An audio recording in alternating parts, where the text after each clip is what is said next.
Carcará, lá no sertão, é um bicho que voa que nem avião, é um pássaro malvado, tem o bico volteado que nem gavião. Carcará, quando vê roça queimada, sai voando e cantando carcará. Vai fazer sua caçada, carcará come até cobra queimada. Mas quando chega o tempo da invernada, no sertão não tem mais roça queimada. Carcará mesmo assim não passa fome, o escorregou que nasce na baixada. Carcará pega, mata e come, carcará não vai morrer de fome. Carcará mais coragem do que homem, carcará pega, mata e come. Carcará é malvado, é valentão, é a guerra de lá do meu sertão. O escorregou. Fala aí pessoal, beleza? Boa noite a todos, eu sou Micael Amorim, presidente fundador do grupo Carcará e Juventude Conservadora da UFMA. E hoje, dia 7 de dezembro de 2017, finalzinho do ano, estamos com mais um podcast Carcarás, que agora é quinzenal, sem falta. A cada 15 dias nós teremos um tema bem relevante para o meio cultural, social brasileiro. E hoje eu estou aqui com ninguém mais, ninguém menos que o professor e meu grande amigo Campos Júnior. Boa noite, Campos, seja bem-vindo. Boa noite, meu grande amigo Max. Boa noite a todos os ouvintes. Paz a todos. Salve Maria. Salve Maria. E nós vamos daqui a pouco bater um papo, na verdade o Campos vai palestrar para vocês sobre catolicismo e civilização ocidental. Bom, muito se fala sobre catolicismo, a gente vê crítica de todo lado, a igreja é um verdadeiro saco de pancada de todo mundo, né, Campos? É verdade. A igreja apanha do ateísmo, apanha do protestantismo, apanha até de setores de dentro da própria igreja. Então a igreja, em todas as revoluções que aconteceu, foram revoluções essencialmente anticristãs. Se é uma coisa que é essencial do movimento revolucionário, é ser anticristão, justamente por ser materialista e tal. Bom, e nós vamos falar um pouco sobre essa relação entre a igreja, o que é de fato o catolicismo, como o catolicismo se constituiu, como ele instituiu as bases de liberdade do próprio Ocidente, do pensamento artístico, filosófico, teológico, as bases de liberdade mesmo da nossa civilização. A verdade é que o catolicismo, a igreja católica, foi e é o que sustenta a nossa civilização. Caindo a igreja e caindo seus valores, a civilização cai junto. Ela é a grande base da civilização. E o Campos vai abordar isso muito bem, que ele entende muito do assunto. Campos, que é ex-protestante, hoje católico, graças a Deus, né, Campos? Graças a Deus. Vai falar para vocês sobre isso. Então, dá para ver que não é tendencioso. O senhor já foi protestante. Então, e antes disso, eu queria dar alguns avisos aqui.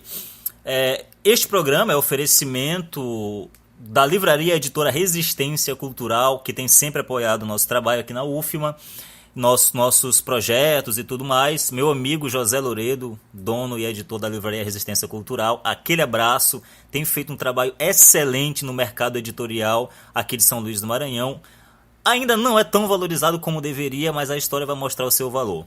Então, se você quiser adquirir qualquer obra rara de filosofia, literatura, história, poesia, fale com o José Loredo, acesse aí o Facebook da Resistência Cultural, Resistência Cultural Editora, que você vai poder reservar, pedir, encomendar alguma obra por aquele preço bem legal. E lembrando que recentemente nós tivemos aqui em São Luís o lançamento de um livraço editado aí pela Resistência Cultural, que é o Da Contra-Revolução e Seus Inimigos, aí do professor Ibsen Noronha. Esse livro está em tiragem limitada, então adquira o seu exemplar o quanto antes. Leitura obrigatória. Da Contra-Revolução e Seus Inimigos, do professor Ibsen Noronha. A obra conta com o prefácio de Dom Luiz, que é chefe da Casa Imperial do Brasil. Então, é imperdível. E ela foi lançada no último dia 28 do mês passado, com conferência pessoal aí e presencial do Ibsen Noronha. Infelizmente, quem não foi perdeu uma excelente palestra durante o primeiro encontro monárquico do Maranhão, realizado pelo Círculo Monárquico de São Luís. Então, meu abraço a todas as pessoas do Círculo Monárquico de São Luís, Grande Loredo, Meyen, Lorival, Diogo, Alexandre e todos os outros. Então, livraria editora Resistência Cultural. Bom, nós também estamos ao vivo pelo Facebook e pelo YouTube. Então, se você está nos ouvindo aí pelo nosso aplicativo, saiba que nós também estamos ao vivo pelo Facebook. Você entra na nossa página aí no Facebook, Carcarás, Juventude Conservadora da UFMA, que nós estamos ao vivo por lá. Então, já deixa o seu curtir, compartilhe em grupos de direita, de esquerda, grupo da universidade, grupo de amigos. Compartilhe em qualquer lugar. Comenta e marca seus amigos na postagem. E se você está nos ouvindo aí pelo YouTube, no nosso canal, Carcarás, Juventude Conservadora da UFMA, deixe o seu gostei e se inscreve aí no nosso canal. Bom, nós também temos um Instagram, agora nós temos Instagram, temos poucos seguidores ainda, começamos recentemente. Então segue a gente lá no Instagram também, que a gente posta toda a atividade do grupo. Seja atividade cultural, seja lazer, a gente está postando tudo lá. Então se você quer conhecer o dia a dia do grupo mesmo, nossos encontros, eventos, nossos bate-papos, entre no nosso Instagram, @carcarásufma, @carcarásufma. E caso você queira mais informações ou até participar do grupo ou bater um papo com a gente, nosso WhatsApp é 982-968310, 982-968310. E ao vivo aqui nos nossos estúdios, eu estou com Campos Júnior, que vai falar com a gente daqui a pouquinho sobre Igreja Católica e civilização. Estou também com ele, Sávio, meu grande amigo. Estamos com Lucas Vinícius e, claro, nosso anjo do grupo, Aline Xavier. Tem de ter uma presença feminina no grupo, né, Carlos? E a Aline Xavier está trabalhando como sonoplatista, né? Cuidando aí da área do som. Bom, vamos iniciar também oferecendo aí o trabalho do nosso amigo Vanglês. Vanglês é nosso atual diretor de marketing aí e também cuida da área gráfica. Fez o nosso banner aí do segundo encontro da Juventude Conservadora aí com o Arcanjo Miguel. Ficou lindíssimo. Se você quiser conhecer o trabalho do Vanglês, ele faz banner, faz capa de livro, folder, tudo que você imaginar nesse sentido gráfico. Vai estar aqui na descrição no nosso Facebook o link do trabalho do Vanglês para você conhecer e entrar em contato. Bom, o professor Campos Júnior, ele é graduando em Física pela UFMA, ele é graduado em Física pela UFMA, graduando em Direito pela SEST, editor do blog A Esquerdamente e da página Diezirê, que é uma página aí sobre a doutrina católica. Também é colunista no blog dos Carcarás. Você pode procurar o nosso blog, Campos Júnior tem textos bem legais lá, inclusive sobre Eric Feigley, que é um dos maiores filósofos, né, do século XX. Sem dúvida. Campos Júnior também é autodidata em História e Literatura e, claro, como não podia deixar de ser, aluno do professor Olavo de Carvalho. Campos Júnior, seja bem-vindo, é uma honra tê-lo em nosso humilde programa. Prazer é todo meu, a honra é minha, meu amigo. Então, vamos falar sobre catolicismo e civilização. O espaço é todo seu. Em primeiro lugar, boa noite a todos os nossos amigos que estão nos ouvindo. Quero mandar um abraço especial para minha mãe, Dona Graça, e para minha segunda mãe, que eu conquistei agora, que é a Madre Luísa, lá do Carmelo. Uma mulher que tem um carinho e uma paixão realmente imensurável. Então, quero mandar um beijo para essas duas mulheres que agora, antes de tudo, fazem parte do meu coração mais do que antes. Então, vamos começar rezando a Ave Maria, né? Vamos, sem Latim. dúvida. Ave Maria, gratia plena, Dominus tecum. Benedicta tu in mulieribus, et benedictus fructus ventris tu, Iesus. Sancta Maria Mater Dei, ora pro nobis peccatoribus, nunc et hora mortis nostri. Amém. Gloria Patri, et Filii, et Spiritus Sancto, sicut erat et principio, et nunc, et semper, et in saecula saeculorum. Amém. Pedimos a intervenção e a intercessão do São Padre Pio de Pietreutina para que nenhuma injustiça, nenhuma inverdade seja cometida e dita durante este programa. Campos? Bom, muito obrigado pela oportunidade. É sempre um prazer estar aqui com você. Prazer você nosso. É um verdadeiro guerreiro aí nessa luta de fazer andar esse movimento conservador aqui no Maranhão, derrubando barreiras e colocando trincheiras onde ninguém jamais pensou em colocá-las. Em primeiro lugar, quando você me convidou aqui para fazer esse podcast sobre civilização, eu agradeço, gostei bastante e estou aqui. Bom, em primeiro lugar, se é para falarmos sobre civilização ocidental, então seria bem interessante definirmos logo o que é civilização. O problema, meu caro Max, é que isso não é um trabalho muito simples de fazer. O próprio Toynbee, para quem não conhece o Arnold Toynbee, grande historiador, escritor de uma série de livros de história chamada Um Estudo da História, ele define civilização... Posso? Pode continuar. Ele define civilização como sendo estrutura, unidades fundamentais do processo histórico da história. E essa definição é um pouco problemática, né? Tanto é que logo de saída o Eric Wagner faz uma refutação absolutamente cabal no livro dele, Reflexões Autobiográficas, quando ele diz que essa definição é incabível pelo fato de que a civilização ou as civilizações, ou melhor, as sociedades civilizacionais, elas são produtos de um fator histórico. Então, é lógico que ela não poderia ser a unidade fundamental, uma vez que ela é um produto desse processo. Elas surgem na esteira dos impérios. Então, a gente vai vendo aí a dificuldade que é definir civilização. O próprio Huizinga, no livro dele, o Huizinga não define também muito bem o que é civilização, mas ele dá algumas características para nós. Ele diz que a civilização tem alguns conceitos particulares, como, por exemplo, ela desenvolve um certo domínio da natureza, do homem pela natureza, um certo domínio sobre os preceitos científicos, um certo padrão comum. Então ele vai dando fenômenos ou características que vão, de certa forma, podendo enquadrar a civilização dentro de um certo conjunto ou de parâmetros. E não é muito fácil, de fato, definir o que é civilização, mas a gente pode se identificar com esses critérios do Huizinga o que de fato é uma sociedade civilizada.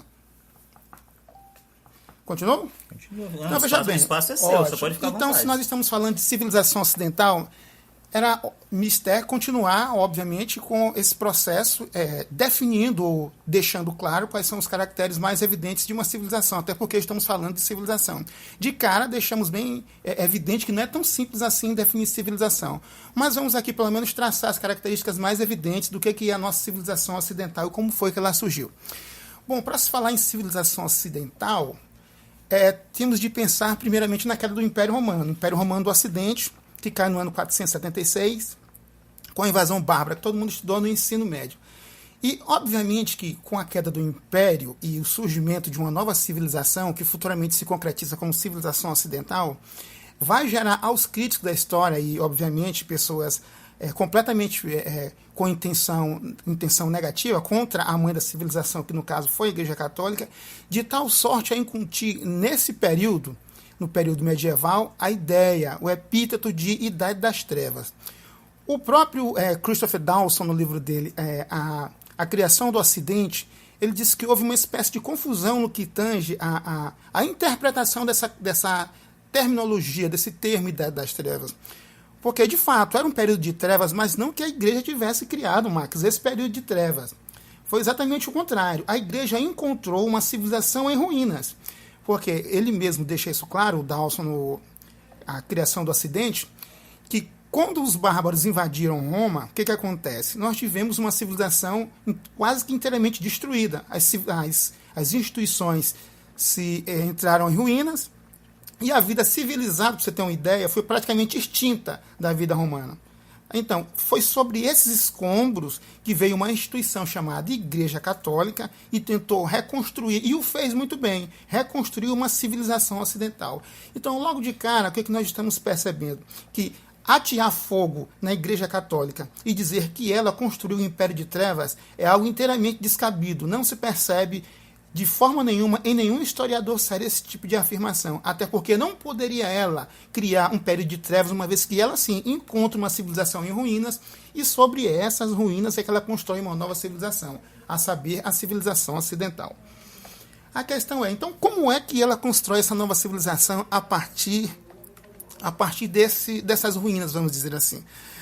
Bom, ainda na esteira de Dawson, ele disse que houve uma instituição muito importante chamada mosteiro, Max. Sabia disso? Sim. Então, os mosteiros desempenharam um papel fundamental nesse processo de reconstrução da vida civilizada, nessa nova civilização que estaria a partir de agora a surgir, a saber, a civilização ocidental. Então, foi exatamente com esse processo, não com esse processo, mas foi exatamente se utilizando dos mosteiros, ou dos monges, mais precisamente, que nós tivemos a possibilidade de ter grandes obras raras da filosofia grega e da própria literatura. Então, a igreja fez esse trabalho de recuperação dessas obras, guardou esse tesouro, meditou sobre eles e em cima deles construiu essa nova civilização que tem como pilares a filosofia clássica, o direito romano e a própria fé cristã alçada na moral judaico-cristã. Então a gente vai vendo, a partir daí, como a igreja se vale de 3 pilares fundamentais para desenvolver sobre esses pilares a construção de uma nova civilização. Tá? Então, sobre esses escombros, ela novamente vai buscar estruturas pautadas em preceitos romanos, gregos e judaicos cristãos para erguer essa nova civilização. Pode fazer uma pergunta, Max. Quer que continue? Não, continue, fica à vontade.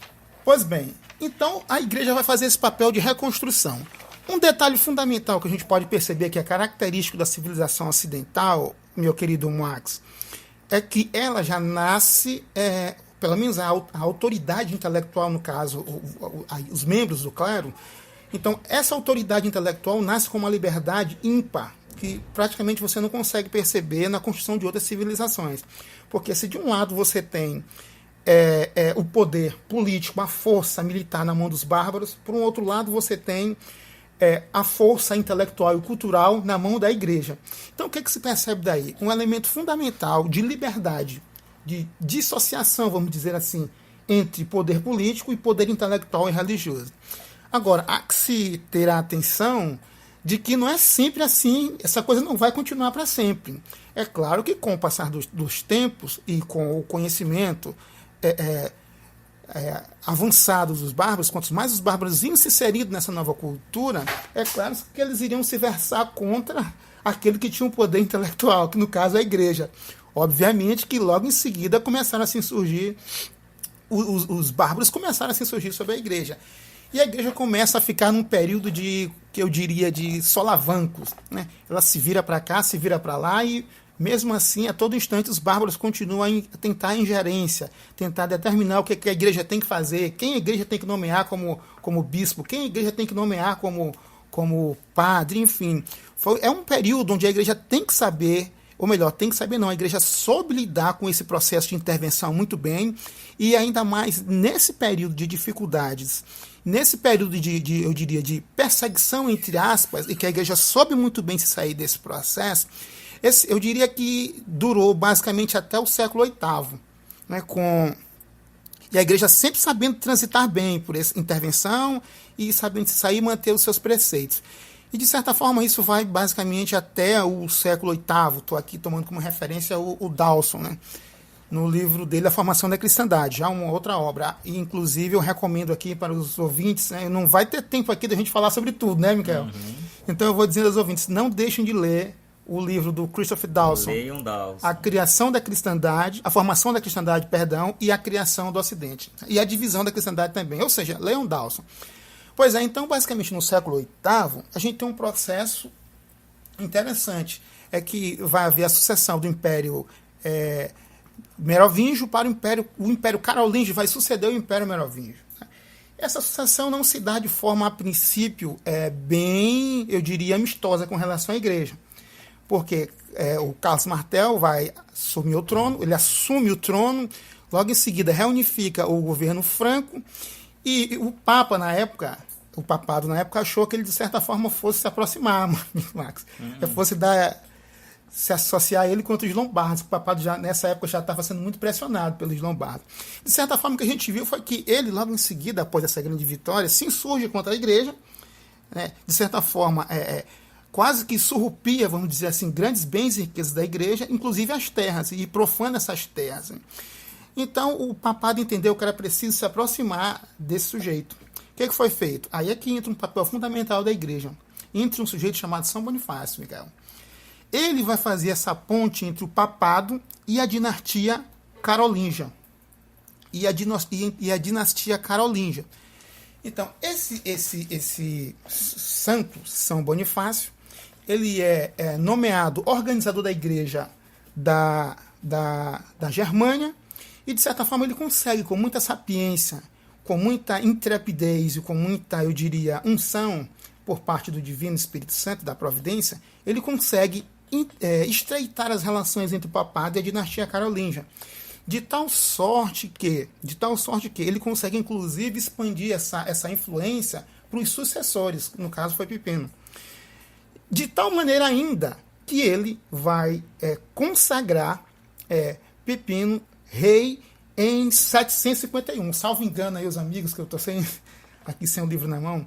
Então veja, esse estreitamento, essa ligação entre a dinastia carolíngia e a igreja fez surgir uma instituição, Max, que vai perdurar daqui para frente, como eu diria, um elemento crucial, como uma tradição, que é a coroação dos reis. Então, primeiro, Pipino é coroado por São Bonifácio em 751. Logo em seguida, Carlos Magno, ao assumir o trono, é coroado também, agora só que pelo Papa. Se eu não me engano, Leão XIII. Confere?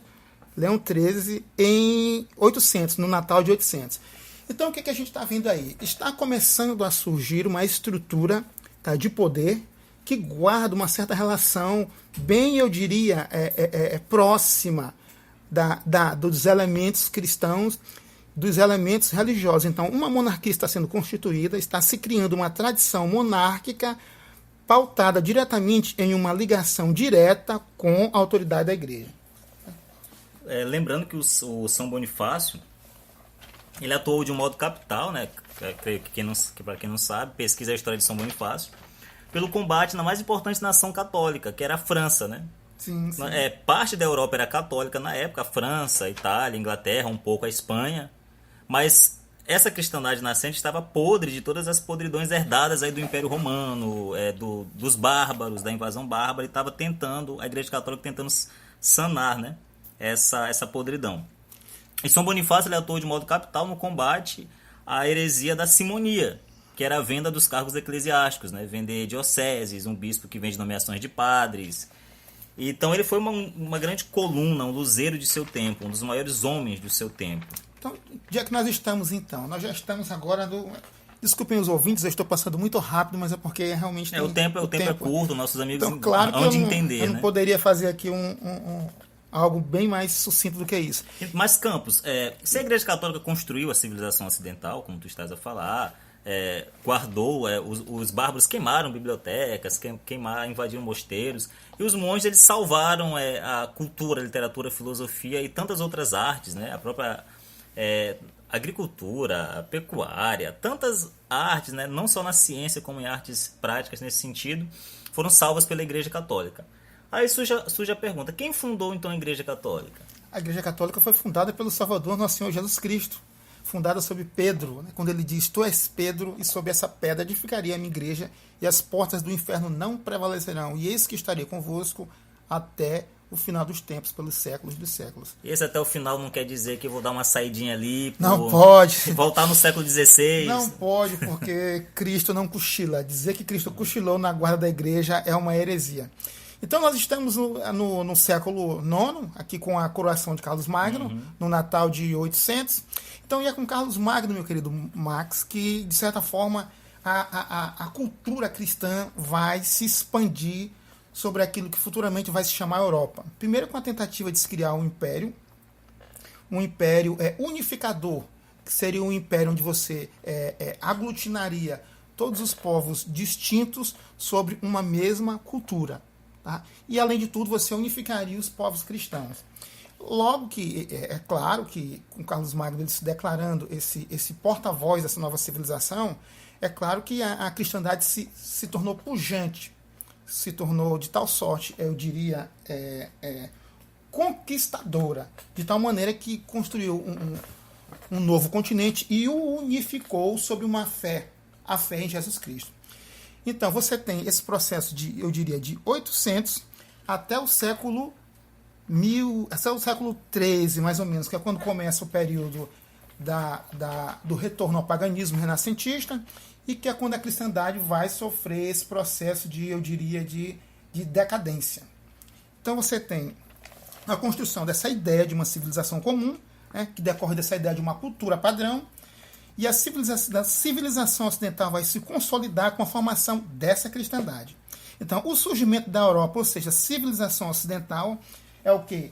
É a fusão dessa fé cristã com um modo de vida cristão. Então, agora nós já temos uma representação clara do que é a civilização europeia, do que é a civilização ocidental. É a fusão da fé cristã com o modo de vida cristão. Então, cabe nos entender agora o processo de decadência, Micael. Bom, a decadência começa basicamente a partir do século XIII, né, com a expansão do Renascimento, com o Renascimento tentando trazer de volta alguns elementos que a igreja já havia expurgado, como, por exemplo, o paganismo, como, por exemplo, práticas como legalização de nudez, orgias.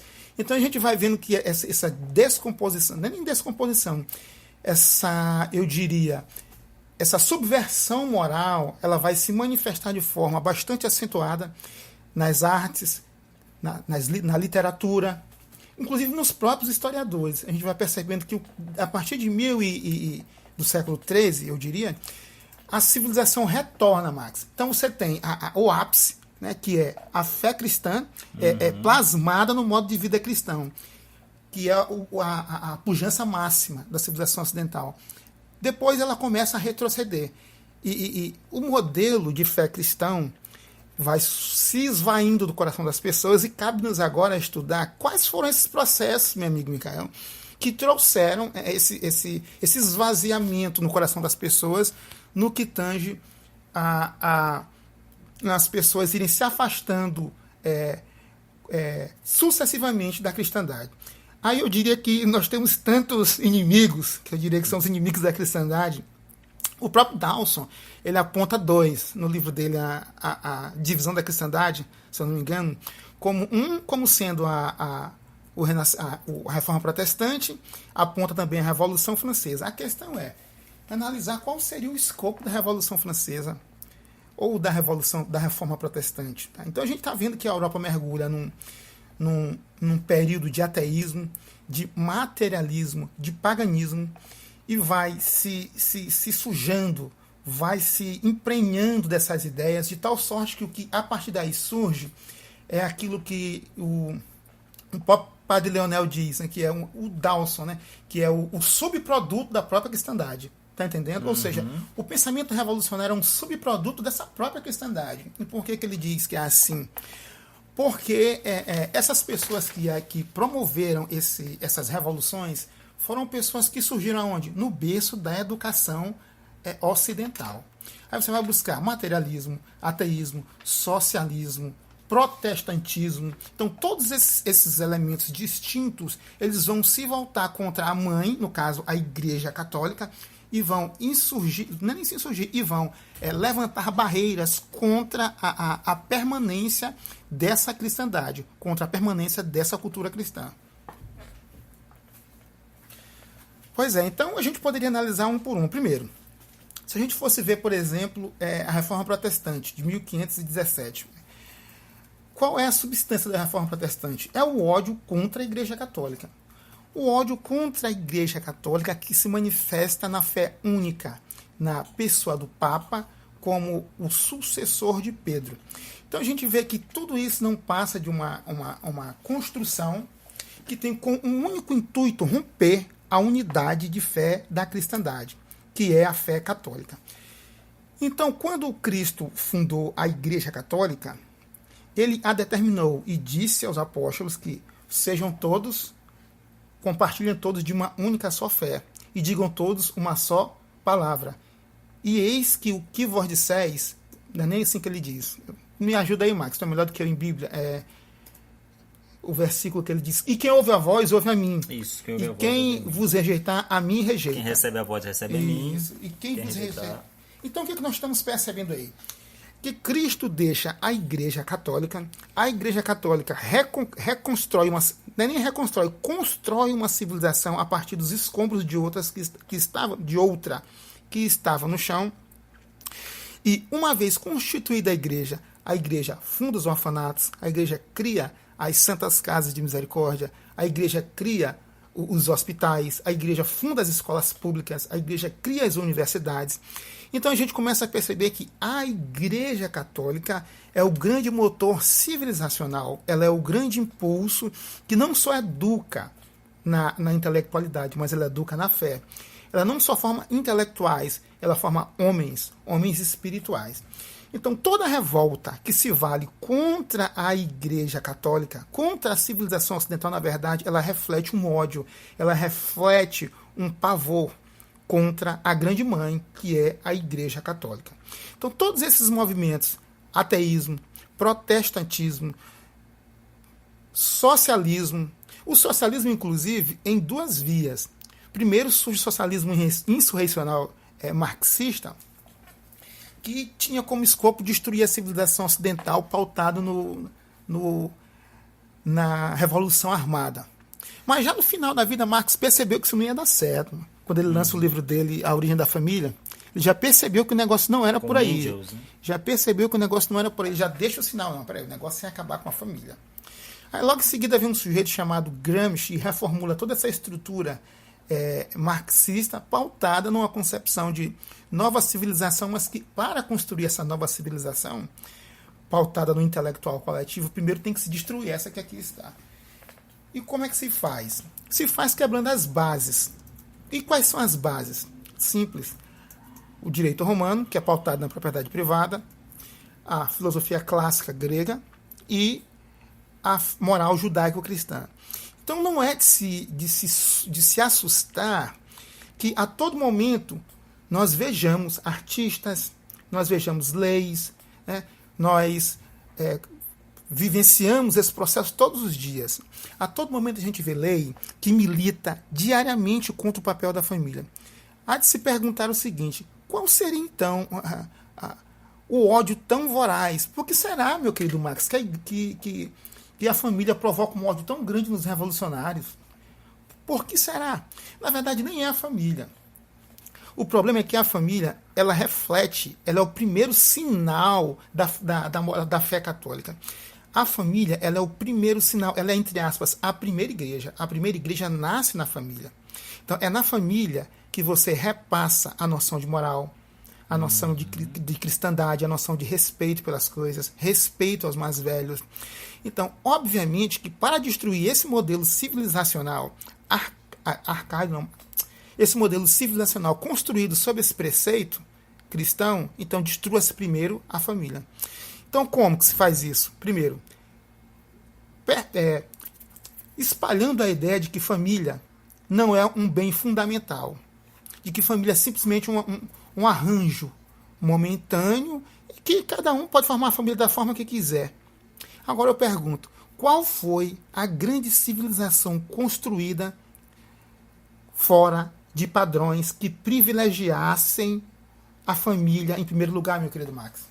Não há, né? Foi assim em Roma, foi assim em Atenas, foi assim no Ocidente. Então foi exatamente por isso que o Ocidente conseguiu avançar mais em relação às outras civilizações. Porque nós tivemos, em primeiro lugar, a cristandade, que construiu um pensamento pautado nos pilares clássicos, guardou para nós o legado pagão que era bom. Preste atenção nisso, Max, isso é importante. Porque se nós fôssemos protestantes, né, nós pegaríamos tudo que ficou para trás e jogaríamos fora. Né? Jogaríamos a literatura pagã fora, a filosofia pagã fora, o direito privado fora. Não, a Igreja Católica não fez isso. Então ela se valeu de tudo que é valioso e guardou para nós esse tesouro e nos educou, passando esse tesouro até nós, guardando aquilo que nós chamamos de tradição. Então a tradição é isso. A tradição, ela permite que você passe um conjunto de valores, um conjunto de bens, um conjunto de valores, não quaisquer valores, mas valores que contribuem para a permanência e para a elevação da sociedade. É por isso que os conservadores, eles são muito zelosos com esse processo, com essa coisa chamada tradição. Porque é através da tradição que você passa esse tesouro. É através da tradição que você consagra as coisas que sobreviveram ao teste do tempo. O casamento não é um capricho. O casamento é algo que sobreviveu ao teste do tempo, chegou até nós. E foi através dele que nós conseguimos construir famílias estruturadas e, a partir daí, pessoas estruturadas para ocupar espaços na sociedade de respeito, espaços de responsabilidade. Fora dessa característica, fora desse padrão, eu pergunto a você, Max, que tipo de civilização pode ser construída? É a degeneração da própria civilização. Não há civilização. Simplesmente não há. Então, vejamos, o professor, o padre Júlio Maria, ele, ao falar do catolicismo no Brasil, ele de saída diz logo o seguinte: o catolicismo, a nacionalidade brasileira, ela é católica. Eu diria mais, a nacionalidade ocidental, ela é católica. Todos esses movimentos que se insurgiram contra a Igreja Católica, no fundo, contribuíram para a destruição e para a decadência da civilização ocidental. Eles quebraram aquela fusão que havia entre fé cristã, e modo de vida cristão. O protestantismo instituiu um mal muito perigoso e devastador, que é o relativismo. Com a fantasia do livre exame, a civilização ocidental ela foi contaminada, entendeu? Pela opinião, eu diria. Então, ela transforma o cristianismo numa simples questão de opinião, meu amigo Max. Então, como cada um tem o direito de interpretar as escrituras, porque o Espírito Santo vai dar a ele a livre interpretação correta, então, se eu ler a Bíblia e interpretar de uma forma, e você ler a Bíblia e interpretar de outra, ninguém pode alegar quem está errado, porque eu vou dizer que o Espírito Santo me deu essa interpretação. E você vai dizer a mesma coisa. A questão é, essa concepção de autoridade religiosa pautada na interpretação pessoal incute na cabeça das pessoas a ideia de que a religião cristã não passa de uma mera opinião. Se é uma mera questão de opinião, qual é a diferença entre o cristianismo, entre falar sobre cristianismo e a conversa de 2 bêbados que discutem sobre o gosto de cerveja? Nenhum. O cristianismo foi mergulhado num subjetivismo, num relativismo ridículo, onde cada um interpreta a Bíblia a seu bel prazer, cada um funda uma igreja a seu bel prazer. Ou seja, isso levou a sociedade a desconsiderar o cristianismo como algo divino e passou a ser tão simplesmente uma opinião de pessoas que fundam as suas igrejas conforme suas próprias opiniões. Então, dizer que esse tipo de preceito ajuda a preservar a civilização ocidental é no mínimo ridículo. E eu poderia avançar ainda mais. Quando o protestantismo se insurge na Europa, logo em seguida a gente teve uma decadência absurda nos valores católicos. Diga-se valores cristãos, porque catolicismo e cristianismo são a mesma coisa. O primeiro deles foi o retorno do divórcio, Max. Retornou o divórcio, retornou a bigamia. Retornou tudo. Então, Lutero autorizou Filipe de Rez a casar com uma concubina. Lutero aconselhou Henrique VIII a se separar da esposa e casar com outra. Guilhotinar. E depois guilhotinou a atual. E casar com outra. Então, você veja, o protestantismo ele trouxe esse subjetivismo momentâneo ao cristianismo, que se pode divórcio, por que não pode aborto? Se eu ler a Bíblia e interpretar que pode aborto, por que não pode? Por que não pode poligamia? Por que não pode poligamia? Como aquele pastor que leu a Bíblia e disse que ele toma uma mulher e adultera. Mulher adúltera.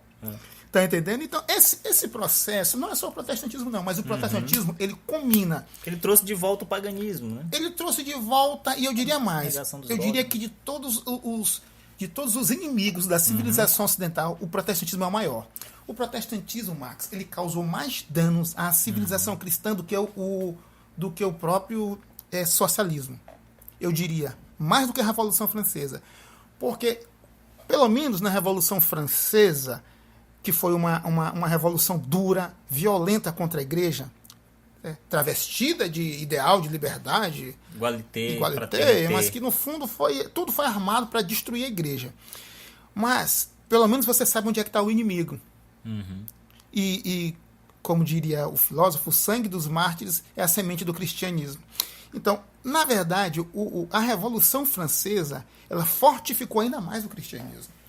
E ela só não foi relegada ao esquecimento histórico, eu diria, ao fracasso total histórico, porque houve um demônio mais perigoso chamado Napoleão, que conseguiu dar continuidade à revolução de uma outra forma, essa sim, mais perigosa, mais destrutiva, que quase acabou com a igreja na França. Ele dizia, eu sou a revolução. Eu sou a revolução. Eu sou a revolução francesa. Dizia, para que matar os papas? Para que matar os padres? Façamos nós os nossos padres. façamos nós os nossos bispos. Vamos tornar cada padeiro, açougueiro, um padre. A igreja será Por que não? nossa, por que não? E o protestantismo, ele tem esse viés. Está acabando o tempo aqui. O protestantismo, ele tem esse viés. Ou seja, ele parece bom. As pessoas não percebem. Mas ele não é bom. Porque toda vez que se abre uma igreja protestante, entendeu? É mais uma flechada no coração da civilização ocidental. E vai se diluindo tudo que o cristianismo lutou para construir durante milênios. Milênios. Milênios de tradição guardada, milênios de Autoridade. construção de moral, instituição de dogmas que servem justamente para dar um norte. Ó, até aqui vocês podem ir. O dogma direciona, nos torna civilizados de fato, né? Ó, passando isso aqui, vocês são animais, né? Vocês não são mais civilizados. E o cristianismo, o protestantismo já começou com a negação dos dogmas, né? Começa com a negação dos dogmas. Quase todos os sacramentos foram negados, né? Não, o protestantismo é uma negação do cristianismo. O Pedro Strabelli, no livro dele, A Santa Bíblia entre as Mil Seitas Protestantes, ele diz o seguinte: sabeis, caros protestantes, que o protestantismo não é cristianismo. Antes, é a sua antítese. É a negação dele mesmo por si só. Porque quando você nega o papel de Maria na salvação do indivíduo, é você negar o próprio cristianismo. Maria, Max, e aqui já encerrando, Maria, Deus entregou tudo que ele tinha para ela, tudo que havia de mais importante, que é Jesus Cristo. Ele deu o filho unigênito para ela, e só para ela, para que ela fosse mãe. Eu te pergunto, se ele deu o próprio filho, tudo que há de mais precioso a Maria, por que eu não posso me dar a ela também? Por acaso eu sou melhor do que Deus? É orgulho puro, né? O professor São Luís Maria Grignon de Montfort, ele diz o seguinte no livro dele, que eu achei espetacular, aqui eu encerro, que Deus criou todas as águas e chamou de oceano. E ao criar todas as graças, chamou-as Maria. Que lindo, né? Muito obrigado, eu fico por aqui.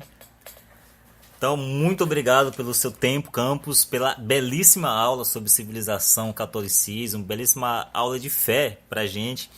Já está mais do que convidado para voltar mais vezes. Vamos diminuir mais o tema porque ficou muito esticado. Sim, vamos. Você pode contar o seu testemunho de conversão. Eu tenho certeza que vai ser algo sensacional de se ouvir. Bom, então eu conversei com ele, Campos.